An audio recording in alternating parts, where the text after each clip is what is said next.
Okay, so guys, I think we are also available live on YouTube, and I'm hopeful that all of you on YouTube are able to hear us, because it's absolutely streaming live on YouTube. So first of all, a big thank you to Dr. Kiran Kurkoti and his entire team for organizing this session on when to excise what as far as bowel endometriosis is concerned. So Kiran sir, before I start, would you like to give maybe a small 1 to 2 minute introduction based on the cases which we did last time in Pune? I have asked you to be unmuted, so see if you can do that. Yeah. So, friends, I mean, it's a pleasure for all of us in Pune and around the Pune district also to have Dr. Jay Mehta operating very complicated cases in Pune. So we had in the last week, there were 2 cases referred to us by 2 eminent gynecologists in the city of Pune. Those cases were done by Dr. Jay. The first case was a case of bilateral endometriotic cyst with hematosalpinx. She had been operated earlier also for endometriosis. She was a 34-year-old lady, and with a good AMH value, and so he had to do a bilateral tubal excision with bilateral excision of the endometriotic cyst, complete excision and complete clearance. The patient was already given a complete idea that she would require a ART procedure later. So that was one case. The other case was a case of previous C-section with again the rectal symptoms. The patient had severe pain during defecation. She had bleeding per rectum also during menstrual cycle.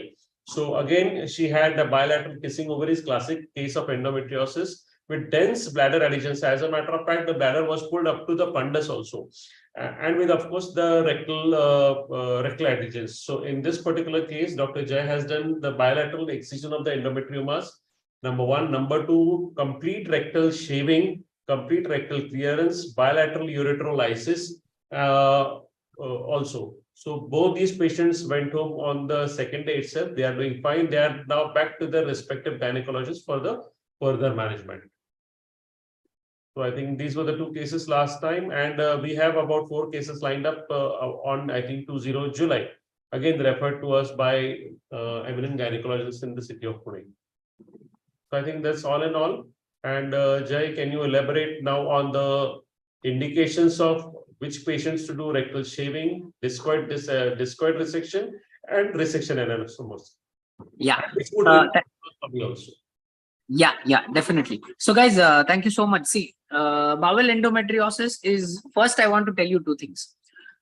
Kindly do not be under that impression that when you are having bowel endometriosis, it should be associated with symptoms. See, the commonest problem which people ask us is that what symptoms patient had. The commonest symptom the patient is going to have is going to be pain abdomen. All right. It is not common for a lady to have any form of dyschezia. It is not common for a lady to have pain while passing stools. It is not really common to have, bleeding during bleeding PR during menstruation. All that is going to happen, but all that is going to happen the minute endometriosis has a mucosal impingement or a mucosal invasion. Till that doesn't happen, okay, till the endometriosis is in the circularis layer, okay, in the layer of the muscle, in that particular situation, these type of symptoms are not going to be common. Okay, what is common, much more common in bowel endometriosis, is to have something called as deep dyspareunia. That is, while having intercourse, the patient can experience pain. That is one thing. Second is to have vague pelvic pain. So even if the patient is not in menses, the patient will tell you that I am having vague pelvic pain. And these 2 are really common symptoms which we are seeing in patients with bowel endometriosis. Okay. In bowel endometriosis, there is a possibility that ovaries can be normal. You need not have ovaries with chocolate cyst compulsorily. You need not have ovaries which are kissing ovaries and touching the uterus on the posterior wall. All that is not compulsory. In fact, recently we did a Facebook Live for bowel resection where ovaries were absolutely normal. So you can have absolutely normal ovaries and you can still have a very bad bowel endometriosis. So kindly start treating bowel endometriosis as a specialized disease. All right, that is the most important. Now, second, once we finish talking about this, what is important is please understand that for all forms of endometriosis, especially bowel endometriosis, you don't need to do colonoscopy to diagnose it. Again, that's a common misconception in the head of the people, because colonoscopy is going to help you take a biopsy. But from where will you take the biopsy? You will take the biopsy from something which has come inside the level of the mucosa, right? Only then you can take a biopsy. If it has not invaded the mucosa, how will you take a biopsy? You can't really go through the circular layer and take a biopsy, right? That's not possible. So do not be in that impression that you are supposed to do colonoscopy for all patients to diagnose bowel endometriosis. In fact, when a colonoscopy is done and somebody has diagnosed endometriosis, majority of those patients are going to require bowel resection, because you must understand in all these situations, you must understand very, very clearly that a colorectal surgeon or a gastroenterologist has put a colonoscope. He has identified a lesion and it is endometriosis, which is why the patient is referred to you. So that means it indicates that the lesion is a significant lesion. Understanding? So if somebody has picked up something on colonoscopy, which is endometriosis, most of the times the patient is going to require bowel resection. Just keep that in your head as a practical point. Okay. Now, the commonest confusion which all of us face, especially myself, Dr. Kiran Kurkoti, all of us face this confusion is when patient is being referred to us. The first thing our colleague is going to ask us is that should we do an MRI or should we do an ultrasound? You know, what should we do? What should it be? Should it be an MRI? Should it be an ultrasound? So see, I'll give you a protocol which we follow in our hospital. Now, this protocol where we are diagnosing all forms of endometriosis, it is not just bowel endometriosis. This is a holistic approach to ultrasound of endometriosis, where we have posted multiple videos on our groups. We have posted videos on our WhatsApp group. We have videos on YouTube. We have videos on Facebook. We've posted multiple of these videos, and a nodule is typically going to appear to you as a black lesion, which is a hypoechoic lesion. Understanding? So just understand, to do more and more of these. When you start doing more and more of these, you will easily be able to identify all forms of endometriosis, but your evaluation has to be systematic. Your evaluation has to be absolutely systematic. It should start from the bladder. It should then go on from the bladder to the anterior wall of the uterus, from the anterior wall of the uterus to the uterine fundus, then towards the cervix, then towards the posterior wall of the uterus, which maps the entire adenomyoma if it is present. From the posterior wall of the uterus, your probe should again come out. It should go at the posterior fornix and then again slide out. So when your probe goes in the posterior fornix, you are touching at the region of the uterosacrals, because that is where the uterosacrals are. From the uterosacrals, you will go into the pouch of Douglas, where if there is a nodule, you will feel it. And then you will slightly reduce the frequency of your probe so that you can map the lesions which are 12 centimeters above. Okay. 12 centimeters above from the anal verge. Okay. And you will map those lesions till the level of the sigmoid. Look, once you reduce the frequency, the depth at which the probe can see, it goes up. So it's a very, very important practical point. People who don't do this ultrasound on a day-to-day basis are 100% going to miss out on this. And as a result of which, they miss out on sigmoid lesions. Understanding? When we started, see, I'm a very, very ordinary ultrasonologist, but I have two excellent ultrasonologists with me. Okay, I am a very ordinary person otherwise as well, but then Vismay is a very, very good ultrasonologist, and Toral is a very, very good ultrasonologist. So these two people are very, very good because they are handling fetal medicine. Okay, so what happens is, fetal medicine people are really in love with that ultrasound probe. The minute you ask them to do something and the minute you teach them 1-2 times, no, they will evaluate it better than all of us would evaluate it. Correct? So this is what I have learned from my experience. But I think the way in which Vismay and Toral both are able to pick up lesions, even the small lesions, less than 0.5, 0.6 centimeters, the way in which they are able to map them, it has an excellent surgical accuracy. And both of them have posted their ultrasound videos on our groups many times. So all of you can see through it if at all you are interested. Okay. One more important thing, which I think we have told a lot of people, and we do it. I think Dr. Kiran has seen me doing it. Dr. Shilpa has seen me doing it. Is that whenever we are operating endometriosis, We always do a per speculum examination pre-surgical on our own, and we do a per rectal examination on our own. This per rectal examination, your index finger is going to give you the depth at which the nodule is located. So my index finger is around 10 centimeters in length. If I cannot feel the nodule on my index finger, that means the lesion is located slightly deeper. That means the lesion is located slightly away from the anal verge, which makes the bowel resection, if at all it is required, very, very easy. Okay. So with this in mind, understanding we don't want to present any video, but I'm going to give you some very basic points which you should take home. Okay. From all the bowel endometriosis which we see in practice, more than 50% of the bowel endometriosis, even if they are present as nodules, they are going to be thin superficial plaques which are present over the surface of the rectum, which on ultrasound you will see simply as rectal wall thickening, which even on MRI, you are going to see only as a rectal wall thickening, which is going to appear as anterior rectal wall edema or anterior rectal wall thickening. They are also going to mention on your MRI report that, it seems to be adherent to the posterolateral aspect of the uterus. It seems to be adherent at the uterosacral. And if you are a good sonologist, you are going to report it as sliding sign negative. That means with the uterus moving, the anterior wall of the bowel did not move. That means sliding sign is negative. Okay, this is a very important finding which you will report. And all of you can report this. Okay, there is no need to have a specialist to report this, right? Simultaneously, these lesions, okay, the best time to do this sonography is actually pre-surgery, when the bowel is prepared. So what happens is, once you have a prepared bowel, you will have a beautiful hypoechoic region running through the prepared bowel, which is actually that fluid in the bowel. Okay. Above that, you will be able to see the layers of the muscle. Okay. You will be able to see the mucosal layer. You will be able to see circularis muscle, and you will be able to see the serosa.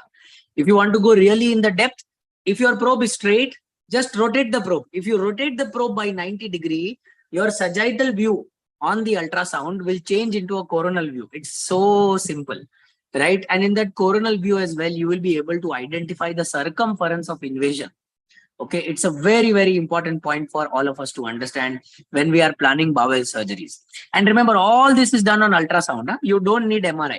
Same thing you can do on MRI as well. MRI may you need to look at the sagittal plate first, and after looking at the sagittal plate, through that level, means through the level of the cervix, you need to look at the coronal plane, and you will be able to identify the circumference. So it is easy. So remember, more than 50% of these bowel lesions don't need anything else but a plain, simple shaving. Okay, what is shaving? Really, what is shaving? See, this is shaving. You take a blade and you shave, no? On your chin, on your hair. That is shaving. Okay, that means that thickening has to be taken out. Now, in this event of taking out the thickening, you are basically removing the longitudinal muscle. Practically purposes, you are removing the longitudinal muscle. Circularis muscle is staying absolutely intact. Okay, most of the times, even that is not done by most of the people. They just leave it, they just resect it, and they just put it back, and they think it is shaving. But actual shaving is when you are taking out that plaque. Again, I think we are probably showing around 100 surgeries for endometriosis live every year.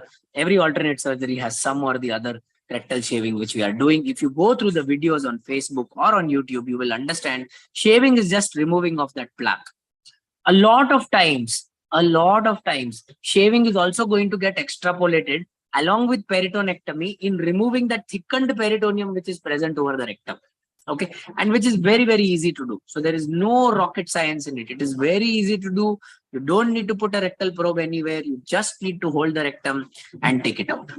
I use Sharer to do it because now I'm very, very comfortable using electrocoagulation. For people who are not comfortable, they can use cold knife, which is scissors. I personally think that people who are using scissors tend to do a lot more bleeding. And because they tend to do a lot more bleeding, they end up coagulating at the wrong places, which then causes small amount of fistulas and fecal peritonitis from that region. I go straight with the coagulation and I just cut because probably now I'm very, very used to doing that. Okay. Point number 2. Discoid excisions, when you are thinking, that is one step beyond this. See, around 25 to 30% patients will need discoid excisions, and around 20% of the patients would then need bowel resections. Please remember, discoid excision is a size-driven procedure. Why is it size-driven? Because if you ever look at the circular stapler has a diameter. This diameter of the anvil is approximately 3 centimeters. It is not more than 3 centimeters. Okay. So for a complete disc to come inside the anvil, for the disc to get locked inside the anvil, the diameter of the disc has to be less than 3 centimeters. It's so simple mathematics, right? In order to do a good discoid excision, the size of the lesion, okay, has to be less than 2.5 centimeters. Now, people will say, no, some guidelines said it is 3 centimeters. Guys, when you are inside the surgery, it is very difficult for every surgeon to identify it if it is 2.2 or 2.7 or 1.9 or 2.9. That much liberty or that much window of liberty you should give to any operating surgeon. Understanding? So for practical purposes, if it is less than 2.5 centimeters and if it is covering less than 15% of the circumference, because now please understand, if you are taking out a part which is covering more than 15% of the circumference, you are actually causing the bowel to narrow down at that point with your circular staple. When your bowel narrows down, as a compensatory mechanism, the posterior rectal wall will bulge. Very simple. Anterior rectal wall has got narrowed because of your disc. So your posterior rectal wall will bulge. Because your posterior rectal wall will bulge, sometimes if you have taken out a very big disc, the patient can present to you with sensation of incomplete evacuation, with some sensation of constipation. Understanding? So be very particular when you are choosing your size for a discoid excision. Again, what is a circular stapler? How to use a circular stapler? I think we have demonstrated multiple times on Facebook. In fact, Vismay has taken a dedicated video of circular stapler in an absolute detail on Facebook, and people who are interested can go through that detailed video, and I'm sure all of you will really like that. Okay.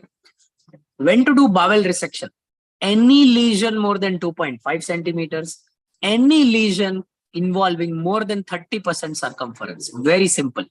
So people will say that even if it is more than 30% circumference, I have done one case where I have done discoid excision. Very good. But that is one case. Okay. If you are doing more than 50 to 80 to 100 bowel resections in a year, you are not judging your outcomes based on are you a good surgeon or are you a bad surgeon if you are doing discoid or bowel excision. You are simply judging your outcomes by the post-operative outcomes of the patient. Very simple. Okay. So the commonest thing which people are going to ask, when you do bowel resection, there will be problem in the motility of the bowel because the nerves are cut at two separate locations and then you have done anastomosis. You are absolutely right. As a result of this, if you see our surgeries over the last 2 years, we have shown it so many times that we are doing mesentery conserving surgeries. What people think is nerve preserving is actually preserving of the hypogastric nerves, which you may or may not be able to preserve if the lesion is having too much fibrosis. But you will be able to preserve the mesentery. When you preserve the mesentery, what you are doing is all the nerves which are coming through the mesentery along with the vasculature, you are preserving. Okay. So whatever little recovery it adds to a very significant recovery, unless you are chopping off more than 10 centimeter of the bowel. Okay. I think this is an important point. Unless you are chopping off more than 10 centimeter of the bowel, in that situation, okay, mesentery preserving bowel resections are absolutely beautiful. In fact, in Bangalore, I think Dr. Shilpa, probably she is online. In Bangalore, we have done a beautiful bowel resection in our first or the second visit, where we had chopped off such a huge segment of the bowel, because she had vaginal endometriosis along with a huge bowel nodule. It was a low bowel nodule. Okay. And that lady, so I'm giving live follow-up of that lady, right? That lady is now probably 2 months, or maybe I think 2 months following surgery, and trust my word on it, she is never called up to give a complaint of her bowel symptoms. Never. Despite doing such a big resection, she's never called up. And she has met us. So it is not that she's not called up and she's gone to someone else. No, she has met us after that. Okay. So she has met us after that and she has never ever complained of any problem, which means that when we are doing a mesentery preserving surgery, the bowel function is beautifully preserved for the patient. All right. Again, people are again going to ask the same question once we finish the session that, okay, what are your complication rates when you are doing these type of procedures onto the patient? And do you need to have any colorectal surgeon in your team in order to do this? Okay. So please remember, guys, see, endometriosis and bowel endometriosis is a special chapter in our textbook of gynecology. And our textbook of gynecology is Thielend's Operative Gynecology, 10th edition. Okay. I'm talking with the edition. All right. In this entire situation, please understand, a colorectal surgeon does not operate on an adherent bowel. A colorectal surgeon or a oncosurgeon, even if he's a dedicated rectal cancer surgeon, I have seen so many of them because I help them doing hemicolectomies laparoscopically. Okay. They operate on an absolutely normal bowel, right? The bowel has no adhesions anywhere and they are operating in the intraluminal lesions for which they are doing a laparoscopic hemicolectomy. In endometriosis, you are operating on a bad bowel which is adherent from everywhere. Understanding? So kindly upgrade your skills, watch videos, learn these techniques and start doing these surgeries on your own. Okay. Before I finish, I really want to mention, look, in our country, guidelines are made by people sitting in Goa in an air-conditioned auditorium. Okay. These are the same people who call other people to operate in their operation theater. Understanding? So please be careful about the guidelines which are thrown at your face. Okay. Even if you were to take Dynogest, no, first give a betadine plus Dynogest bath to the bowel. If you give bowel preparation with Dynogest to the bowel, and simultaneously you inject Dynogest in the nodule, if you do all these three things together, no, even then the nodule will not shrink by 1%. Understanding? That is how effective Dynogest is. So one cannot do an endometriosis surgery, drain the cyst, leave the bowel adherent to the uterus or to the posterior cervix, and they say now give Dynogest. Understanding? It is like operating a cancer ovary and doing an omentectomy and coming out and saying that I have left the cancer ovary inside so that chemotherapy will go and act on it. Okay. That chemotherapy will still act. It will still do something. Okay. But your Dynogest and Lupride will definitely do one thing. It will ensure that the patient continues to have pain. Okay. That is statistically proven that these two drugs will ensure that the patient has bowel symptoms. No problem at all. Patient will find some other doctor and get operated. Okay. So kindly use some logic before using these drugs. When people try to say that if you are a fertility specialist, in fertility, you should first treat the fertility, do an embryo transfer, and even if there is a frozen pelvis, there is no problem. Definitely, this guideline has been manufactured by people without including a single endoscopic surgeon in their committee. Okay. If you speak to any endoscopic surgeon, he or she will tell you, make the anatomy normal, because that is what is written in the textbook. Huh? It is not my answer. In the textbook, it is written that you make the anatomy normal and then do an embryo transfer. Okay. So kindly judge these things properly before doing these surgeries, and do not be unnecessarily scared of doing bowel surgeries. Because remember, when you are scared, you try to call a general surgeon. General surgeon is even more scared because he has never seen a bowel which is so adherent. Okay. So two scared people operating on a scared patient, it is not a very good combination. Rather than doing that, watch videos. Multiple people have videos. Multiple people are trying to copy us and do Facebook live surgeries and all these things. Don't worry, watch them. Okay, some people will teach you how to operate. Some people you watch, you will learn how not to operate, but at least you will learn something. Understanding, take home those points, incorporate, be confident, and operate. Nothing is going to happen. Okay. With this, the session would finish here, and we will open the session to questions. Questions are, we'll take maybe 2 or 3 questions if people have any, and Kiran sir can moderate the questions or Shilpa madam can moderate the questions. So Kiran sir, I've asked you to be unmuted. Yeah, And yeah. I think Shilpa madam, you are also unmuted. Okay. Yeah. Sujay, fantastic talk. My first question is, how many of these cases, like shaving, resection, and resection anastomosis, Yeah. require a colostomy? Oh, very good question. Sorry, I forgot to mention about this. See, in the last 300 or 400 cases, okay, we have not done a single colostomy. So when do we do a colostomy? We do a laparoscopic ileostomy when there is a bowel leak. Otherwise, we monitor these patients with a post-operative CRP protocol. You should do a CRP on day 3 of the surgery. That time it's going to be around 90-100. Then you should do it on day 6. By that time, it will drop down to around 50-60. Then day 9, it will drop to around 20. Then day 12, it should be around 15, 10, 4, whatever. And then day 15.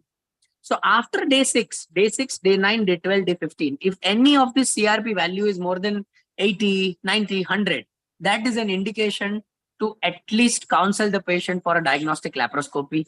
Look out for a leak. If there is a leak, it will be inflamed. Okay, you will not be able to do much about it. All right. You might have to do a laparoscopic ileostomy or a Hartmann procedure, whatever you are more comfortable with. I think one of the participants has asked, how many days should you give Dynogest? Yeah. For endometriosis? 0. 0. You should give Dynogest for 0 days in endometriosis. Okay. Then there is another question. In low resource settings, yeah, can you do a discoid resection without stapler? No. Like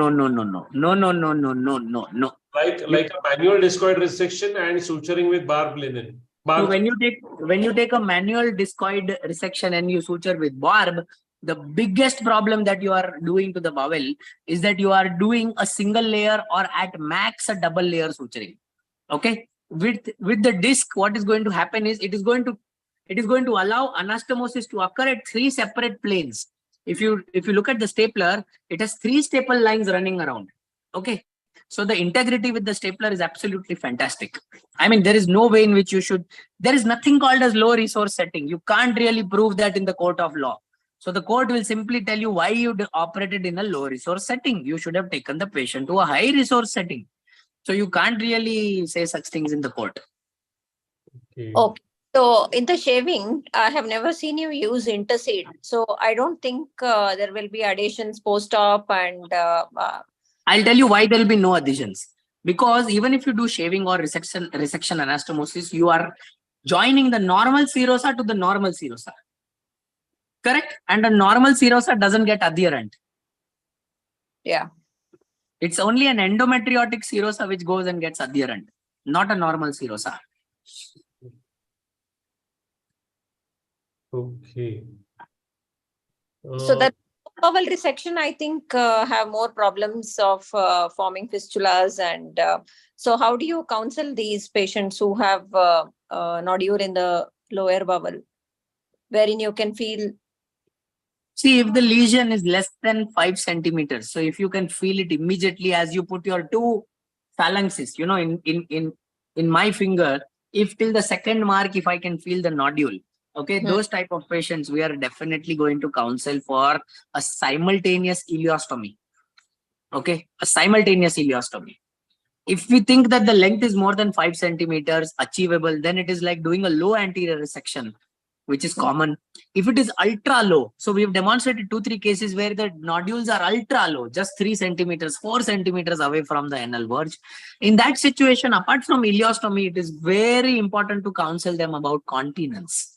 Because these patients, when you damage the external sphincter is around 5 centimeters in length.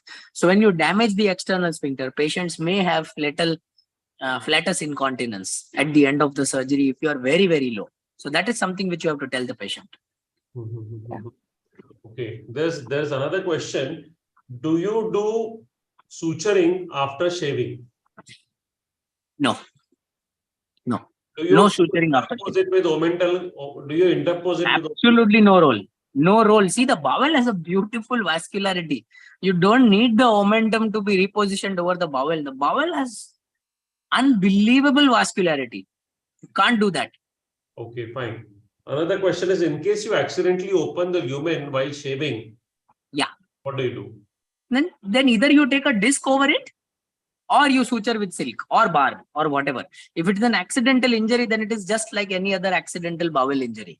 But remember, when you're trying to talk of taking a disc through cold knife, you are actually going to chop off a lot more part than what you wanted to chop off. Huh? Please keep that in mind. You are going to cause luminal narrowing also, which is highly unrecommended. You don't want a luminal narrowing to occur in a rectum because rectum is a high pressure zone. Okay, it is not like sigmoid. Sigmoid is where the reflex for evacuation initiates. Okay, but rectum, it is that reflex which passes really down through the rectum. So rectum, you can't really take a compromise. Okay. So then in these cases, do you suture vertically or do you suture horizontally? You should suture perpendicular to your incision. Okay. That's the rule for bowel. Just suture perpendicular to wherever you have incised. Okay. Great. How many cases of malignancy have you encountered when you were treating endometriosis? So far, we've had two. Okay. But they are ignored bowels, you know. They are those bowels like, see, we've operated 3 or 4 nephrectomies so far, no? All these 3-4 nephrectomies were people whom I had counseled to do a endometriosis surgery 4 years back. Correct. Then they went to somebody and somebody else said, "Arey, no need at all. I will give you Dynogest." Good. Dynogest worked. It killed the kidney, but it saved the patient.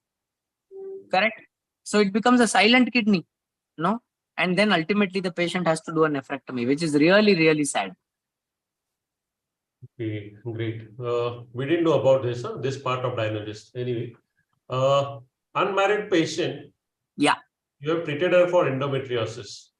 You can at max give her continuous OCPs should you want to do anything, but kindly don't pump her with Lupride and Dynogest. Okay. Why? Why so?